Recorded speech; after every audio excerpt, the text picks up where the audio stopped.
The Mist played Catfish Coffee Date. Trey Tyler was a 26-year-old guy who lived in a small city in Texas. He was your typical normal-looking guy. Trey had black hair and black eyes. He was above average. Trey lived alone in his apartment. Trey had 2 parents and his younger brother Gabe. Trey has been on the app Hinge for some quite time but never really clicked with anyone near him, till one day Trey had stumbled on this girl's profile. This girl's name was Brooke Evansville.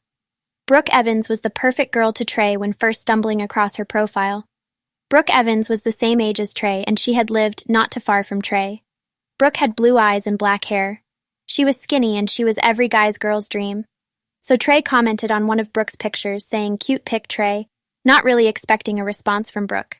As the day went by, Trey went out with his friends to go play basketball. Trey had just gotten back from playing, and Trey decides to check his Hinge account to see he had received a new message the night previous from Brooke, saying thanks with a smiley. Trey responds. Then after that, both Trey and Brooke texted each other every day.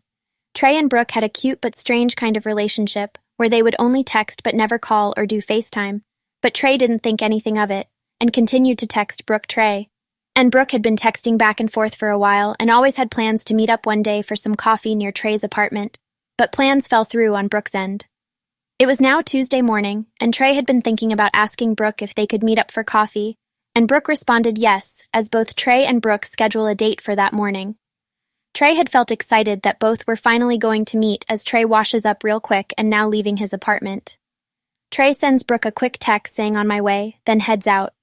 As Trey is heading out, he sees Brooke had responded, "Hey, I'm so sorry I'm not able to make it," with a sad emoji. Trey glances at Brooke's text in disappointment. Trey pulls to the side of the coffee shop, now grabbing his phone to respond to Brooke as Trey replies, "I just got here, why can't you meet up?" Brooke replies, "I may be able to now," with a smiley "on my way." As Trey responds, "Great," now sending the text. Trey gets out of his car and now enters the coffee shop, now waiting for Brooke. Trey decides to grab a table for both Trey and Brooke, then decides to go outside instead to wait for Brooke, as Trey goes on Hinge to Brooke's profile to glance at her picture. That way he would be able to watch out for her. A few minutes go by and Trey still is patiently waiting outside. He begins to question Brooke's and his coffee date.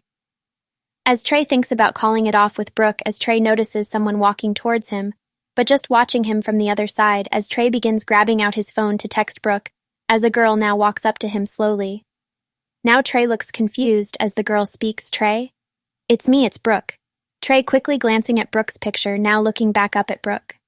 Trey gets up and observes Brooke as Brooke looks excited to see Trey, as Trey says, "Do I know you?" As Brooke looks around, then back to Trey. As Brooke responds quietly, "It's me, Brooke," as she jokes. Trey looks puzzled and says back to the girl, "You're Brooke Evans?" The girl nods her head, saying, "Yes, it's me." As Trey doesn't know what to do or think, as Trey just had looked at Brooke's Hinge picture, to notice that the girl in front of him was not who she said she was, as Trey looks back at his phone to see his mom had texted him, as Trey used this moment to excuse himself, then heading back to his car.